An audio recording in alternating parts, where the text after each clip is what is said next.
Cut பண்ணி வச்சுருக்கிற carrot, beans, பட்டாணி இதை 3யும் சேர்த்து 2 நிமிஷம் போல் நல்லா வதக்கிக்கலாம்.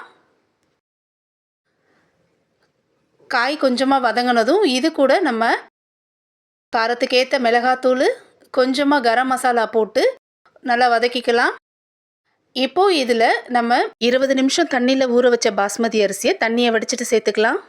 சேர்த்துட்டு இது கூடவே நம்ம சாதம் வேகிற அளவுக்கு தண்ணி ஊற்றிக்கலாம்.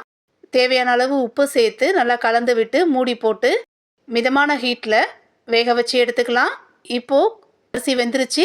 இதில் நம்ம ஃப்ரை பண்ணி வச்சுருக்கிற பன்னீரையும் இது கூடவே நெய்யில் வறுத்த முந்திரி பருப்பு கொஞ்சம் சேர்த்துக்கலாம். இது கூடவே ஒரு கையளவு புதினா, கொஞ்சமாக கொத்தமல்லி சேர்த்து ஒரு 5 நிமிஷம் போல் மூடி போட்டு மூடி வச்சிடலாம். 5 நிமிஷத்துக்கு அப்புறம் திறந்து பார்த்தோன்னா நல்லா கமகமன வாசனையோட நம்மளோட பன்னீர் புலாவ் ரெடி ஆயிருச்சு. அவ்வளோதான். இது ரொம்பவே ஈஸி தான். டேஸ்ட்டு ரொம்ப நல்லாயிருக்கும். இது போல்